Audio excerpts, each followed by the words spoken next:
De verdad te lo agradezco porque es una de las mejores historias de duendes que he escuchado en mi vida. ¿Cómo te llamas? Mi nombre es Luis César. Vale. Dale nomás, cuéntanos tu historia. Aquí estamos para creer. No tengo mucha explicación hasta el día de hoy de lo que pasó. Lo que me sucedió a mí y a un grupo de amigos fue de ciencia ficción, por decirlo menos.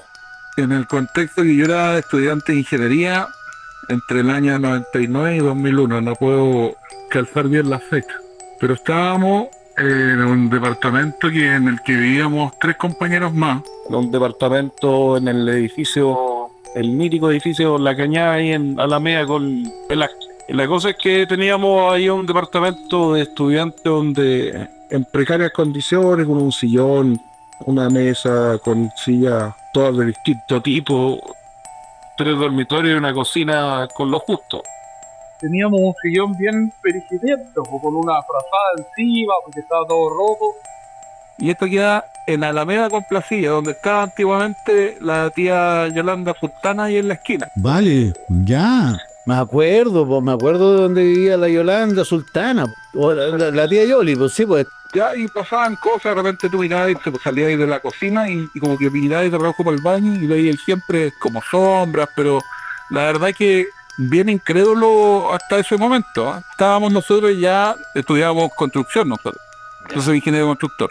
Entonces hacíamos dibujos con reglas T, escalímetro, las calculadoras Texas y teníamos una mesa redonda donde hacíamos Ya. y de repente alguien se paraba, pues volvíamos y no encontrábamos la calculadora. Y de repente la calculadora aparecía en los lugares más insólitos. En el refrigerador, debajo de una cama, en un closet, la regla T en el baño, en lugares como insólitos para esconderla. Y nosotros estábamos trabajando, haciendo trabajo, entonces tampoco no era en contexto de esconder las cosas, que era perjudicial para todos. Ya, o sea, esto empezó como una sencilla historia de duendes que escondían cosas. Al punto es que una noche mi compañero Marco se levantó al baño y cuando volvió su cama estaba girada. ¿Girada qué quiere decir? Que la cabeza estaba para el lado de la ventana. Para hacer ese movimiento tenías que desarmar la cama, porque era una habitación chica, entonces no podía girarla. Entonces este cabrón nos despierta y vamos a ver la cama y efectivamente la cama estaba girada. Tirábamos la talla, pero nunca fue algo como incómodo, sino que como estábamos en la vorágine de estudiar y todo el tema. Oye, pero yo creo que lo que marcó un antes y un después fue este incidente de la cama girada. Sí, eso fue una cuestión así como...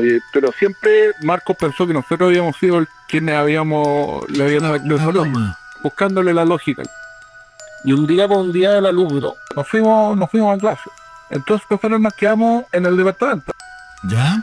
Se me acá el carnet de este cuarto, pero nos quedamos probando una webcam.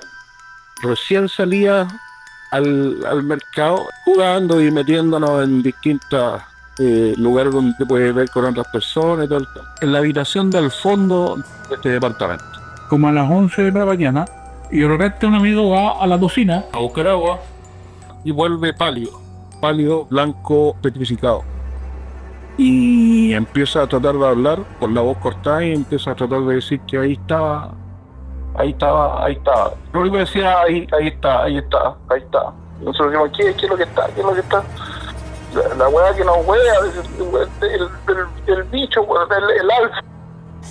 El bicho, el alf, ¿ya?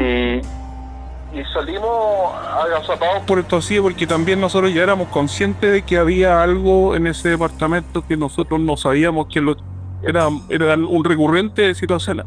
Y digamos por el borde de la cocina y había un ser. Descríbelo por favor con todo detalle. El primer día que es chistoso, pero hasta el día de hoy es difícil de... Igual que un Ewok. Un Ewok, ya, como el de Regreso del Jedi, ya. Como el tío Cosa, como el Regreso del Jedi, así como con una nariz como de perro, ojos negros, chiquitito, manos de mitones, peludo entero y las patas como las pantuflas que venden en los supermercados, estas peludas, pero cuando se ponen como sucias después de tanto. Oh, conchetumadre, que es una visión de pesadilla. Estaba rascándose la cara en el sillón, mirándose al techo. Como que le da lo mismo que ustedes estuviesen ahí. Es que no nos sintió porque Nosotros después de tanta conjetura y después de hablar del tema y todo lo que sucedió, nosotros nunca estábamos en ese horario. Porque como era el día del alumno, no nos quedamos en ese horario, no fue nadie estudiar. Entonces, para él se me ocurre que el departamento estaba solo. No Calculó estaba. que ustedes no estaban en casa, Y siguió haciendo su vida normal. su vida de duende. La cosa es que lo vimos y nos devolvimos corriendo por el pasillo, tapando en la habitación del final.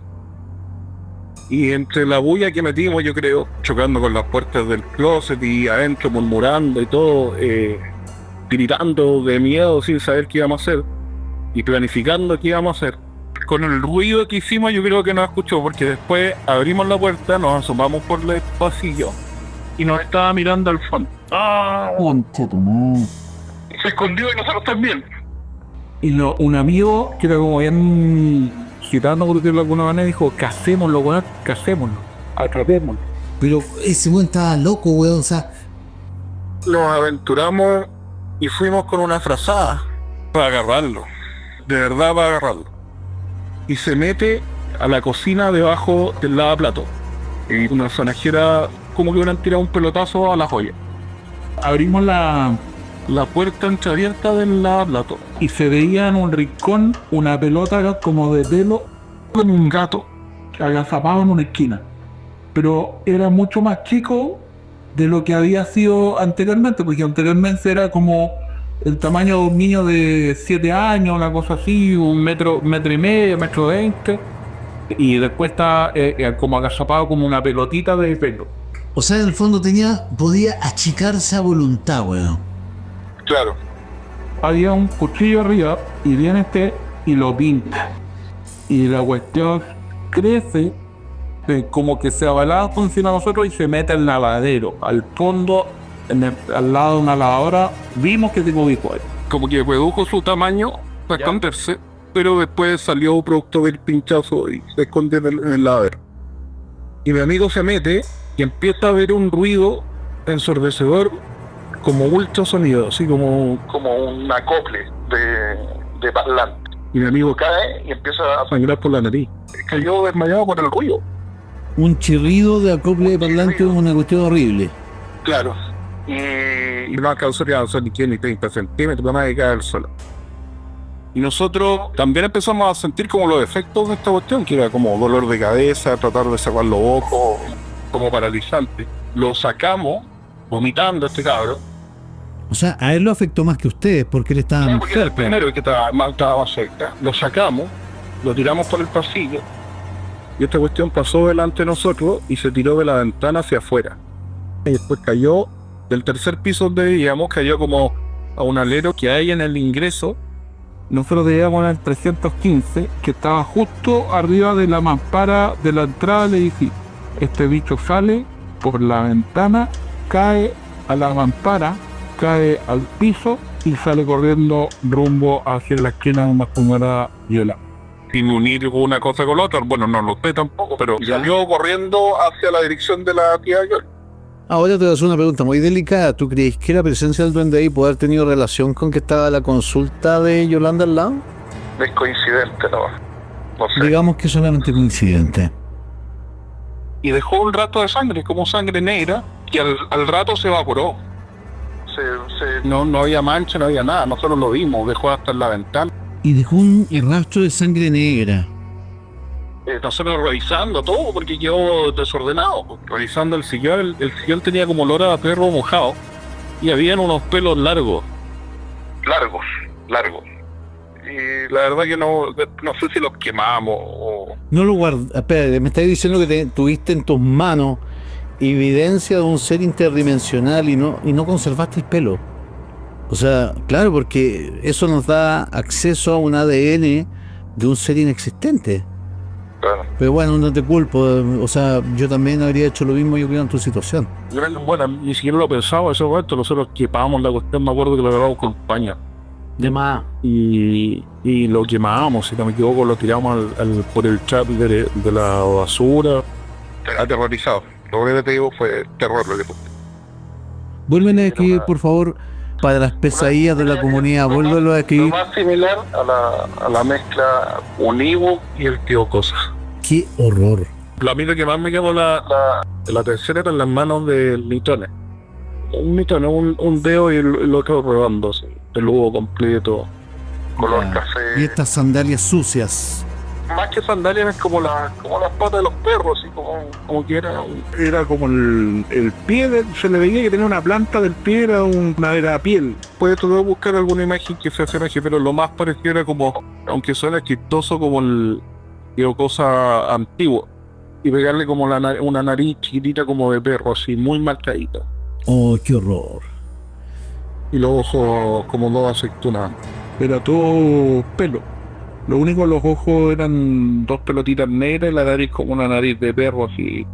La forma típica como de la nariz de perro. Yo no me había atrevido nunca a contarla así en vivo y todo el tema, pero recordando, yo creo que lo que más me choca fue cuando mi amigo cae, el flachazo de que todas las cosas que habían pasado en la casa eran producto de este ser. A ver, quiero que analicemos algunos aspectos. Aquí, nuestro amigo acaba de poner 8 temas en palestra, que es típico de los duendes. Una de las características del duende es que puede mutar de tamaño. Por eso es que los hay de 5 centímetros, 10 centímetros, 1,5 metros, qué sé yo. En el fondo tú lidiaste con un duende que en un momento simplemente se achicó. Claro. Ya, ahí está el tema que yo también te decía, que en el fondo el duende elige el tamaño que toma. Él podría reducirse y estar dentro del anillo o ser muy grande. Yo sé que uno no tiene la imagen típica del duende vestido con vestimentas medievales, etcétera, pero en los duendes en el mundo de los duendes no hay leyes. En los mundos de los elementales ellos pueden manifestarse como ellos quieran. Entiendo que hay distintos tipos y distintos como razas y no sé con quién habremos tomado nosotros. Oye, ¿cuál fue el diagnóstico? Me imagino que llevaban a otro amigo al médico, ¿no? ¿O se repuso solo? No lo llevamos, imagínate, nosotros éramos estudiantes, estábamos los 4 solos, se repuso. Para los que saben lo que significa ser estudiante universitario, tus recursos son limitados como para llegar y partir a una clínica, pero tampoco no pensamos nunca en llevarlo a un doctor y que lo evaluara. No lo pasó por nuestra cabeza. Fue llegar a zafar del momento ya después que pasó eso. ¿Qué dijo él que sintió? Que literalmente le estallaban los tímpanos, Que le iba a estallar la cabeza. que le iba a estallar la cabeza. Le agregaste un elemento más a la mitología del duende y este elemento de defensa. Pongámoslo en términos contemporáneos, por decirlo así. Como un arma sónica. Es que no era un elemento externo a él, era como un chillido. Como que fue parte de un grito, parte de algo que le permitía zafar de la situación. Yo lo asocié a que fue un chillido en una frecuencia tal que le hizo daño. No, literalmente casi le revienta los tímpanos y la cabeza, lo dejó sangrando. Y vomitó. Y con vómito. Ese ruido espantoso que... Estamos hablando, chicos, de un tema no menor. Estamos hablando de criaturas que, si se ven acorraladas, son capaces de emitir una especie de ruido sónico, de arma sónica, que es capaz incluso de dejar a alguien malherido. Literalmente así quedó tu amigo. ¿Cómo fue la reacción de ustedes los días siguientes? Fue de terror absoluto, me imagino. Yo era de Santiago, mis otros 3 compañeros eran de Puerto Montt, ellos se fueron. Después nos distanciamos, arrendamos en el mismo edificio en otro lado. Y les pasó un poquito como las novelas de Stephen King, que a veces se reúnen y como que no quieren hablar del tema, pero terminan hablando del tema.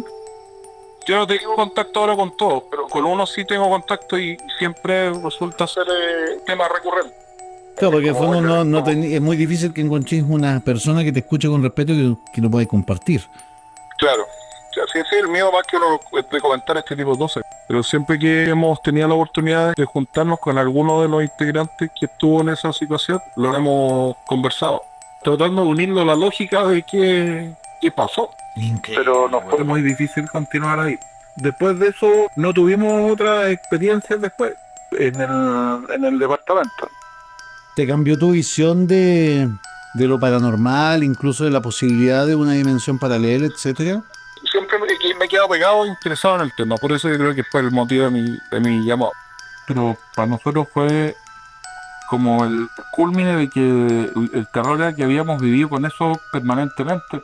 y que había sido el que había ocasionado todas las cosas que nos habían pasado. ¿Sabes qué? Noto que todavía te afecta. En el tono de tu voz lo noté. Fue complicado la situación, irla hilando y recordándola es como vivencial, por decirlo de alguna manera. Yo creo que también lo que vivimos fue súper duro. No, además, es traumático. El problema es que ¿a quién se lo contáis? Cuando uno lo revive es como ridiculizarte, por decirlo de alguna manera, ese es el tema. Pero nosotros puedo decir que luchamos con un bicho De otra dimensión. exacto. Tu testimonio es importante por eso, porque es muy raro encontrar historias de agresiones de duendes. Son seres peligrosos y tu historia así lo demuestra. Podría repetir una y mil veces y creo que no me equivocaría en repetir los detalles de lo que sucedió. Te marcó definitivamente, Sí, claro. Sí. hasta el día de hoy. Y se nota el tono de tu voz, te repito. Luis, te pasaste realmente una gran historia, me dejaste para adentro, de verdad. Qué gran historia. De verdad te lo agradezco porque es una de las mejores historias de duendes que he escuchado en mi vida.